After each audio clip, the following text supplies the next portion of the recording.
بسم الله الرحمن الرحيم الحمد لله رب العالمين وصلى الله على سيدنا محمد وعلى آله وصحبه أجمعين. Assalamu alaikum wa rahmatullahi wa barakatuh.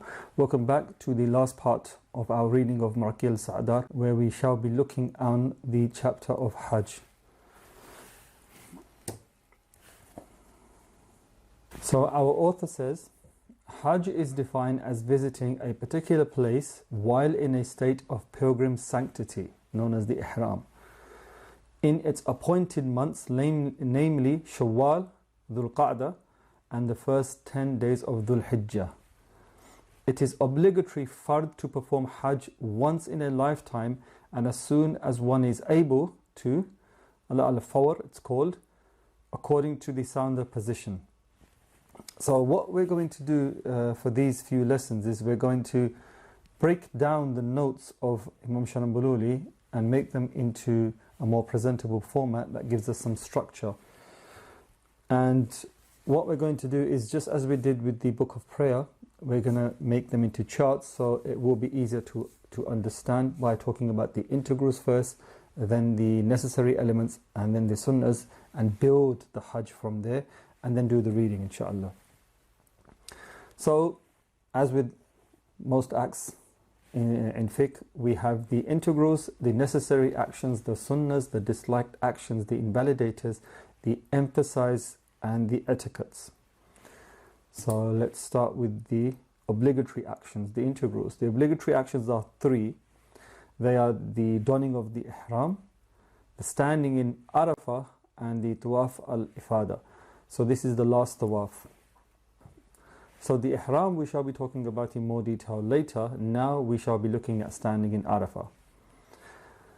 So standing in Arafah, you need to stand in Yawm al-Arafah. You need to stand in the plain of Arafah, even if it's for a moment, to fulfill the obligatory element, to stand there even for a moment.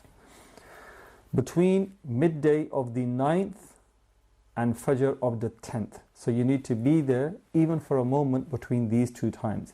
And when we say standing, it's most probably a default action half the time for the people in Arafah to either be standing or sitting. It's to be present there. It's to be present, standing, sitting, or even sleeping in Arafah for a moment between the 9th, between midday on the 9th and Fajr on the 10th, and to not have performed intercourse beforehand, because if you did, then that would totally nullify the whole Hajj. Then the third part, which is tawaf al-ifada. So again, at least 4 rounds. If you do 4 rounds of circumambulation of the holy house, so which is, the tawaf here basically means to circumambulate the holy house, the Kaaba, in the Grand Mosque, Masjid al-Haram. So for someone to have said, I have done the circumambulation, or for someone to say, yes, you have done the circumambulation, you need to have done 4 rounds, at least 4 rounds. 4 rounds is more than 3. 3 is less than half, which is 7 rounds. So as long as you've done most of the rounds here, which is minimum of 4, then it's considered that you have done the tawaf and your obligatory duty has been discharged. Also, you need to do this with intention, so you can't just merely be doing it absent-mindedly because you lost your keys and you're actually searching for your keys, or you're looking for a friend, you're doing the rounds thinking my friend's sitting on one side here, or maybe he's there, or you're absent-mindedly just doing it, looking at the architecture of the Grand Mosque. No, it needs to be with intention, knowing exactly what you're doing. Namely, what? The tawaf al-ifada, which is an obligatory act of one of the rites of Hajj. And this must be done any time after Fajr on the 10th.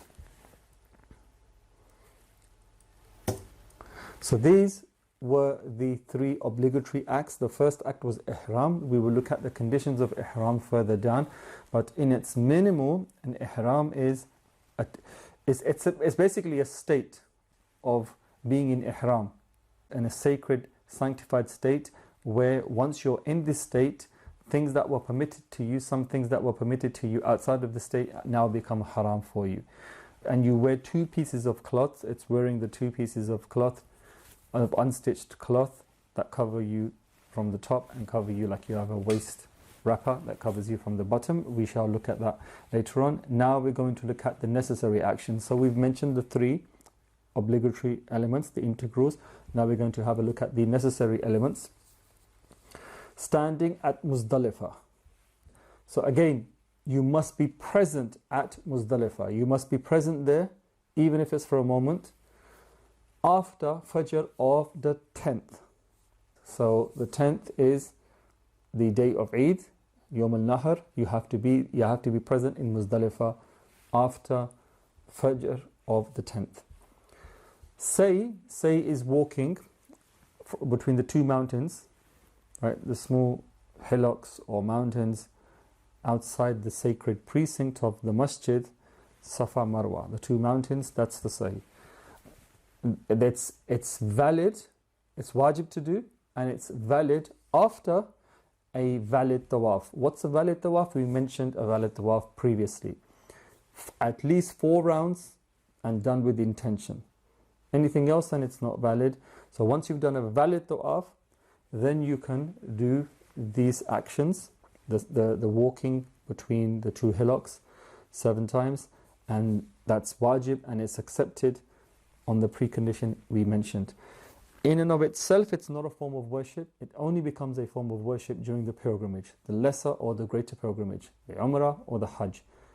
The Umrah is actually part of the Hajj. And outside of Umrah, it's not a form of worship in and of amongst itself, where if you start to do it, you get the reward. However, the Tawaf in and amongst itself is a form of worship. So you can visit the Grand Mosque, and each time you visit, especially if you're someone who lives in the surrounding areas, Hilla, the Miqat areas, or you are residents of the Greater Mecca area, you can visit the mosque, and you don't have to always do the Umrah to be able to do this, and then you can just go with the intention that you will do Tawaf. Each time you go, you can do the Tawaf and you can get the reward. Otherwise, the Sa'i is not included in that. The stoning or the pelting Jumarat, which are the pillars that you pelt. Now it's obviously a wall because they extended this about 10 or so years ago. That has to be done. It's wajib to do, and it has to be done on the 10th, the 11th, or the 12th, or if you stay 1 day extra and you have to do that, then it would be on the 13th, which is also recommended. It has to be done in its respective time. So again, in its allotted time frame, it needs to be done for it to be accepted, valid. And then the shaving or the shortening of the hair. Again, it needs to be done in the haram area. The haram area here is defined as Mecca actually comes inside the haram area. Its boundaries are slightly outside of Mecca now. Mecca's grown hugely from what it used to be, so you need to be in the area again during the days of Nahr, and the minimum shaving would be, or the shortening would be, 1/4 of your head. And if you were shaving, it would be a complete shaving using a razor blade or something. And if you were cutting, then at least a fingertip. So it would be from the fingertip to the first joint. At least this much must be cut. And the minimum would be 1/4 of your head. Then there is Tawaf as-Sadr. This would be the farewell Tawaf, the last Tawaf that you do. It's wajib, and again, it's for those who are leaving. And the minimum again is 4 rounds for you to have said, I did the Tawaf. Obviously, nobody would do 4 rounds in anything here. It would be the 7 rounds. But if somebody were to do the 4 rounds, would it be valid? Yes. What would prompt you to be doing 4 rounds? Anything. An emergency, weakness, huge crowding, suffocation, a phobia of crowds, or anything like this. In an ideal situation, everybody does 7. We are talking about the wajib elements here. And in the haram. So, again, the haram area, as we mentioned, this is the, if you were to do the tawaf, then obviously that would be in sight of the Kaaba, inside the masjid, inside the inner precinct or on the balconies above, or on the roof, first, second, or third floor, because nobody else would really be doing it kind of from behind the mount, behind the hotels, because it would be impossible to do. Okay, so that was all for the obligatory and the necessary elements of the Hajj. وصلى الله سيدنا محمد وعلى آله وصحبه وسلم والحمد لله رب العالمين. السلام عليكم ورحمة الله وبركاته.